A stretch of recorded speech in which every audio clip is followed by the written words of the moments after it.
Hey guys, Kim Java here. So I am at Tesla Takeover in San Luis Obispo. It's at the Madonna Inn, which is this crazy eclectic place. This is an insane car show. I'm getting ready to go on stage. I'm doing a Q&A with Tesla Raj. So we're just hanging out for a little while, getting ready to go out front. Welcome, Kim. Thank you. How's everyone doing? That's it? Come on, you're more excited to be here. I mean, look at this event. Tesla Takeover! Awesome. Well, thanks for joining us. We're here with Kim. Kim is the OG. I mean, she's been in the Tesla YouTube game for years. In fact, I learned a lot from her videos, and has just covered everything from a great perspective of family and lifestyle, and really appreciate you coming out and joining us and having this conversation with us here. Well, thank you so much. I'm really excited to be here. This is something I've been trying to make work for the last couple of years, and it's my first year that we just said, we're going to do it, we'll figure it out, and here I am. Awesome, awesome. So what I kind of wanted to go through with you is, how did the interest on Tesla come to be, right? Like, it didn't just, and we all have kind of how we fell in love with Tesla and how we started with Tesla. So how did you start with Tesla? So it was a while ago. So my husband is actually a meteorologist, so he's always been very interested in climate change, and that's something we've talked about for a long time. And we knew that we wanted to get an electric car, so gosh, about 10 years ago or so, we decided to get a Nissan Leaf. We couldn't quite make the jump to a Model S at the time, but we were like, let's try it out with the Nissan Leaf. We loved it. He actually talked his mom into buying a Model S back in 2012. Early days. Early days. So, and during that time, actually, you could get a lease on a Nissan Leaf for 2 years. We did a 2-year lease, and it basically paid for itself with the tax incentives. I remember that. Yes. And it was cheaper than gas. Oh, it was cheaper. So we did that twice. We actually told everyone we knew about it. If we had had a YouTube channel about our Nissan Leaf, like it would have taken off because we were so excited about it. And then we knew that we needed to make that next step to getting a Tesla, which was our dream car. But we were like, how are we going to make this work? Young family, with kids, but we wanted the Model X.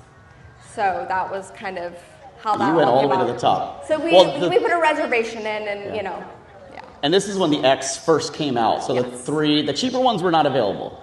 No. So we put the reservation sight unseen. Like no one had, we heard they were going to make an SUV. And we knew that would be our car with having kids and like starting our family. So we just put the reservation in. A lot of people had still never heard of Tesla at the time. We had no idea we would start a YouTube channel and that it would turn into something. We just wanted to be all electric. Right. So you got your Model X. Now, what drove the creation of the channel? Like, what made you think, like, hey, we've got this car, and let's start doing YouTube? So it was completely unexpected.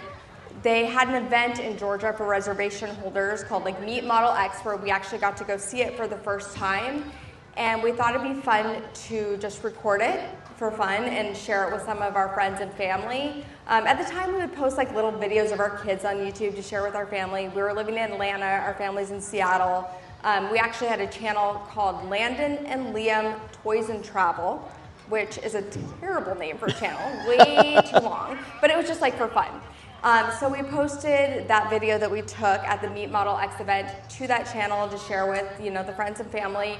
And people that were interested in Tesla found it and started asking us questions. And when we finally got our Model X, we're like, well, let's just answer these people's questions. Like, we didn't realize that YouTube could be a business or anything like that. We just were like, okay. And they were really more like shorts, if you go back and watch some of our first videos, where we just answered questions. You're like, let's just help people. Yeah, my best video actually, most popular video I ever did was during that time, and it's a key fob video for the Model X, and it has like millions of views, which is crazy. And it's basically a short where people asked me to show them how the key fob for the Model X worked. And incredible. It's crazy how things work out. So you are Kim Java. Can you explain to the audience who is like Kim, like Tesla Kim, as many people probably know, and where did she come from? Okay. So again, that channel was called Landon and Liam Toys and Travel. So now that we're making Tesla videos, we can't just call it after our kids. It doesn't make any sense. And on that very first video, when I was driving the Model X, I was so nervous, even though like it was just us in the car, but it was the most expensive vehicle I'd ever driven, and it wasn't mine. And I was just saying like throughout the whole video, or like this, like that, which is kind of my nervous thing that I do. And in the video, people had a like counter going for me. So I was so embarrassed, but at the same time, I was like, this is kind of funny. Also, we like Tesla, so I was like, you know what?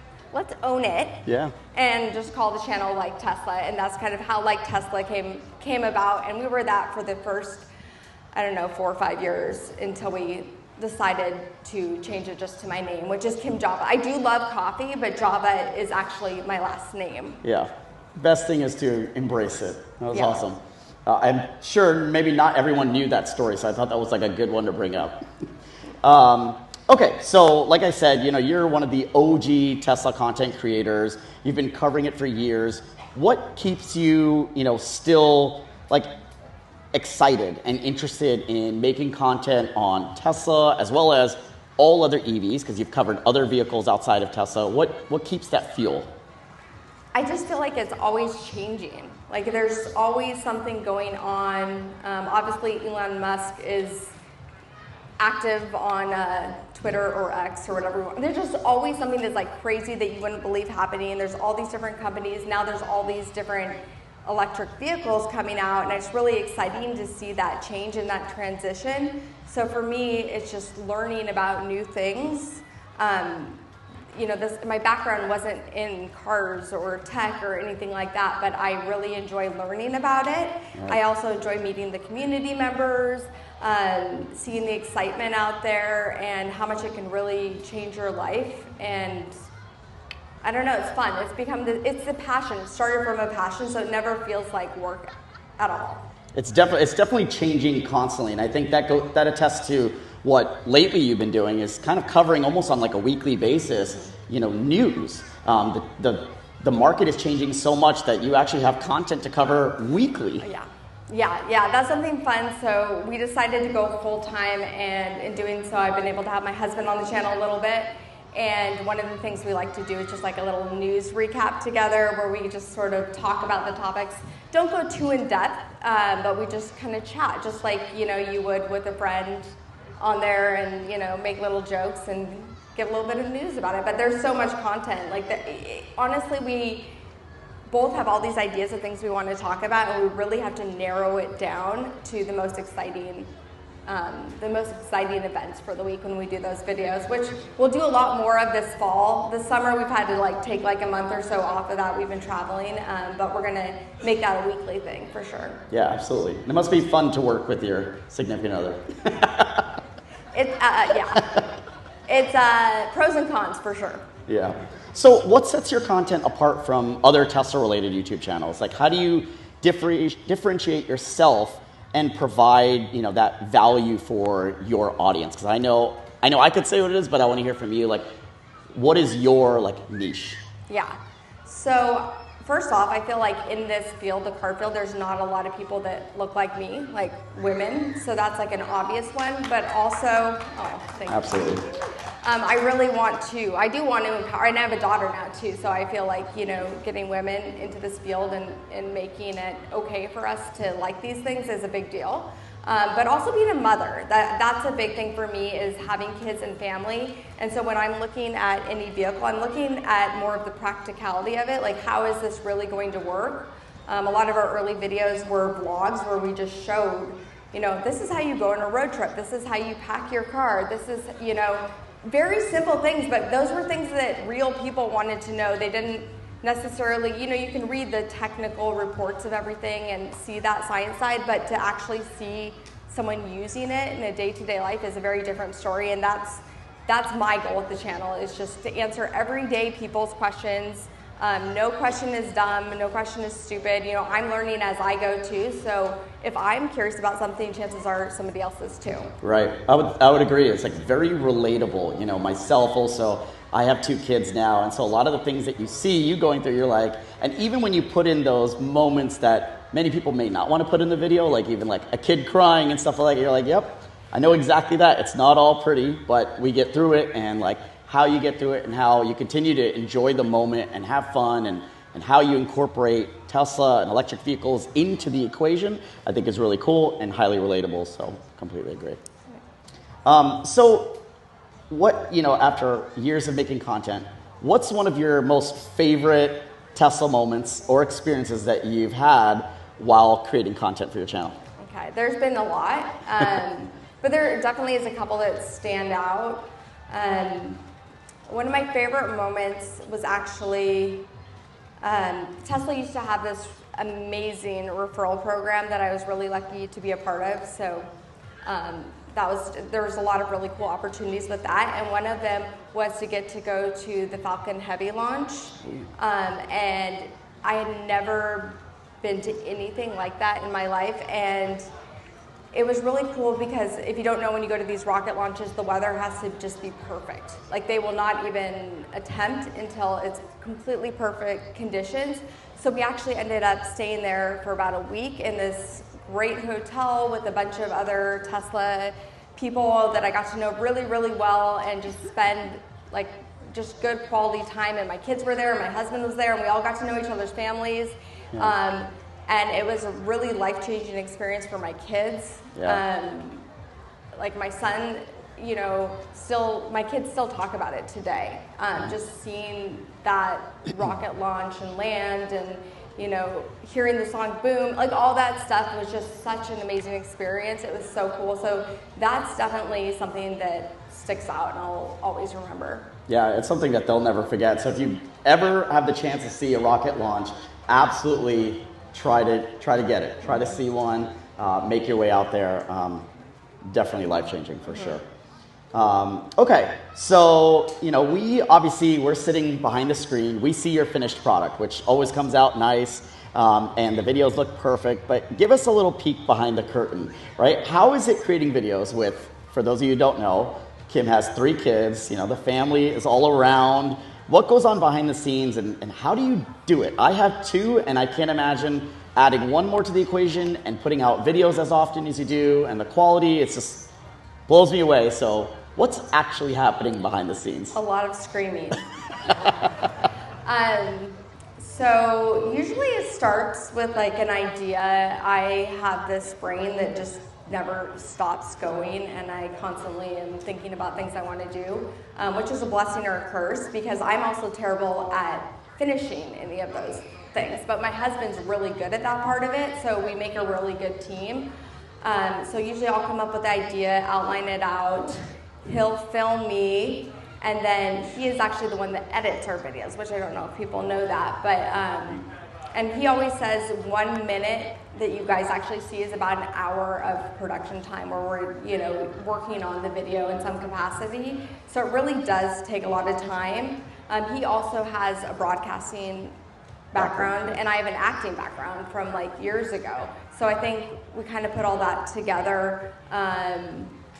With the kids, it's very challenging. We film a lot during nap time or late at night. Like, there'll be times where it's like 10 p.m., I'm putting on makeup, we're going to film a video, because that's the only time that we have to do it.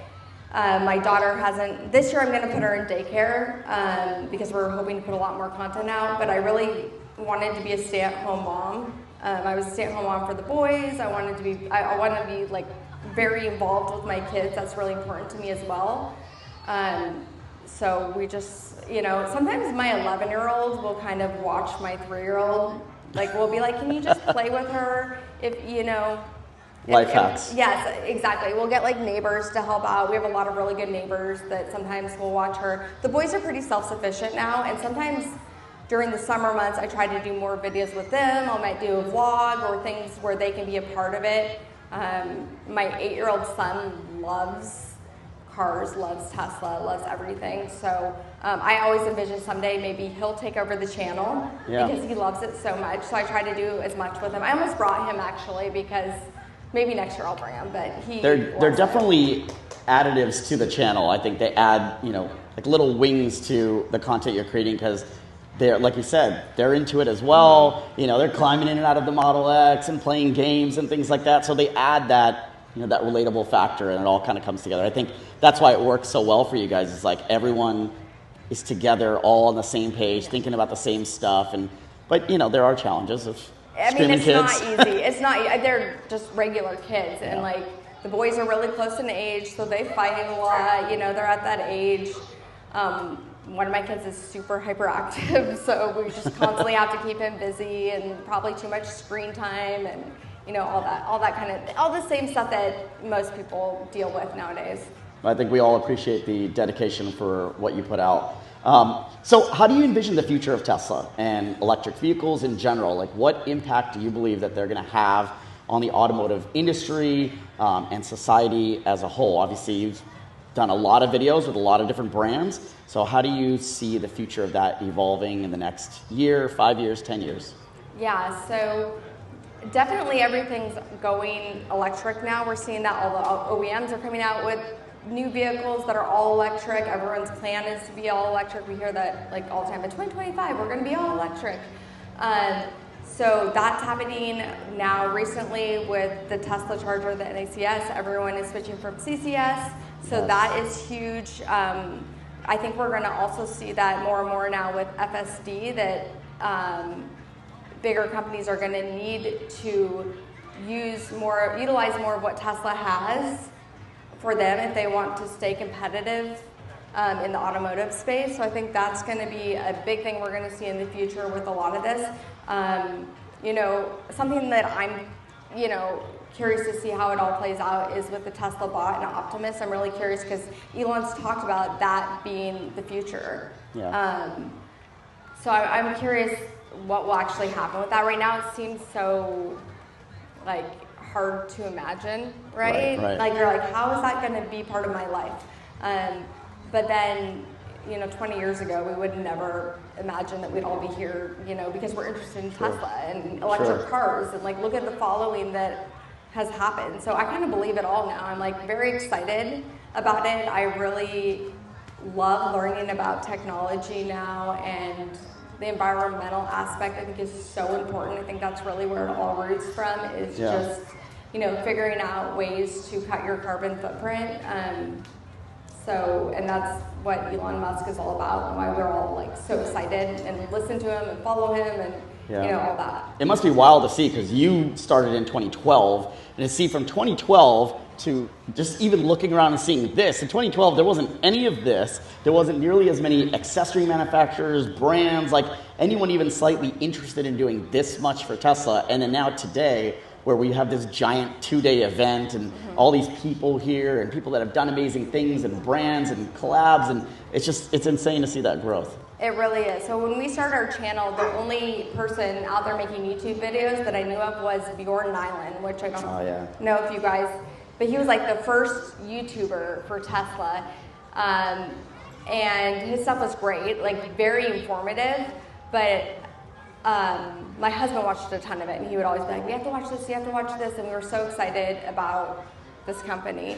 But yeah, we started, nobody else was really making YouTube channels, and we didn't really know we were either. And Bjorn was in Norway? Yeah, that's right. Yeah. That's right. So he was really he's the real OG. But we started, and at that time, the community has really changed a lot. There were not that many people. Most people still didn't know what Tesla was. We received so much hate on our videos, because people are like, these cars will never make it.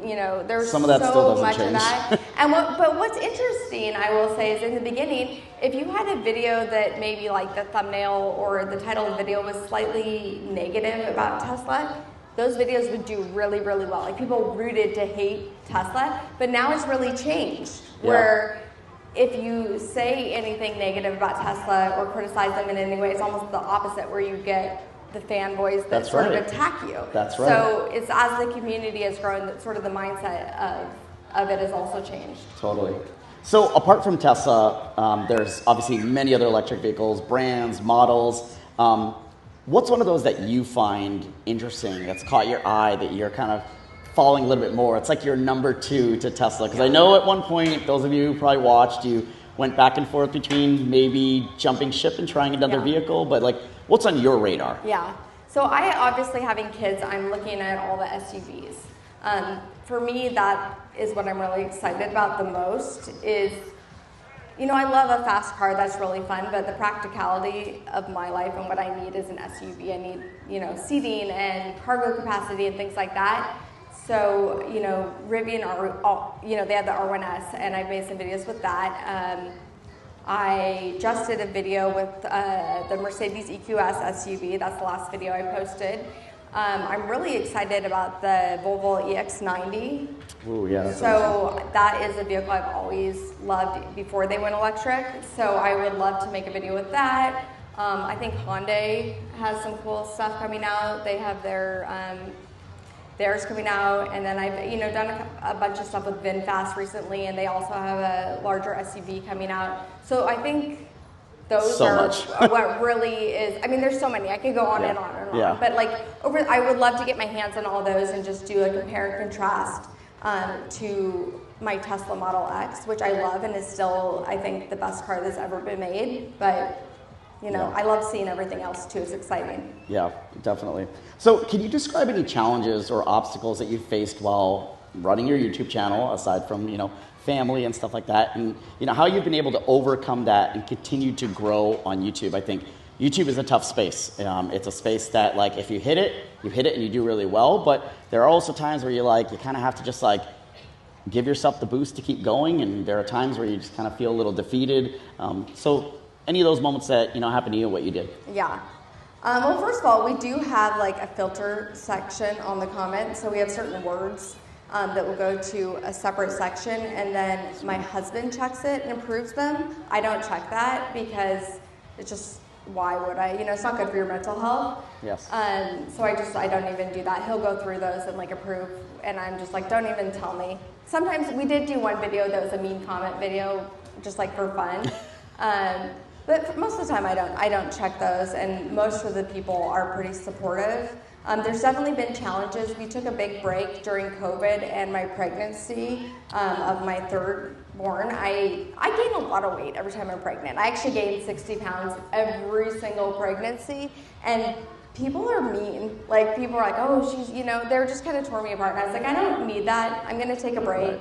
COVID's going on. It kind of felt silly talking about all this stuff, you know, while people were dying. So we took quite a few months off, and then I also rebranded my name when I decided to come back. That's when I decided just to be Kim Java, because I wanted to cover, I still wanted to cover Tesla, but I wanted to talk about, you know, other EVs and solar and just more than just Tesla. So that was hard coming back, because people were wondering where I was and who I was, and I kind of had to start all over again. But, you know, I think just like powering through it, and I don't think about it that much. Like, my day-to-day life is really, this is only a small part of it. Yeah. Like, for the most part, it's like I'm so focused. I'm with my friends and my kids and like other things that I'm doing, that you know, as long as you keep a well-rounded life, you don't think about it that much. Like, you know, like my friends, none of them even drive electric cars for the most part. I would love them to, but they don't. They're just like regular people, and that's like who I surround myself with. Yeah, and I think you bring up a good point, right? It's like mental health. You're putting yourself out there. A lot of people are seeing your content and enjoying your content, and maybe not everyone is the nicest. And I think, you know, you're in a position where people might be more mean, and so I think, you know, really smart decision to make is just like, hey, I'm just gonna not pay attention to that, because, you know, you're here to make content about Tesla and electric vehicles and your family life, and that's what you should do, and you should enjoy doing it, and people's comments should have no effect to that. Yeah, and I think if you feel good about what you're putting out there, that's really the most important thing. And I feel like every video I make is a piece of me that I'm putting out there, and my husband, because we work together, but we always are like, this is something that we feel good about, so it doesn't matter as much, you know, how many views or who's watching it or anything, because we feel like, we did our best. Right, exactly. So I think this correlates to the next follow-up is like, what advice would you give to an aspiring, YouTube creator who's interested in starting a channel focused on a specific niche like Tesla or electric vehicles? You've had a lot of years in it, have experienced a lot from comments to growth to, everything. What would be some advice that you would give to that aspiring creator?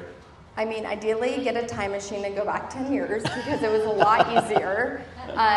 Like when I started, like I've said, there wasn't anyone doing it. We didn't have the competition where nowadays it's very saturated on YouTube.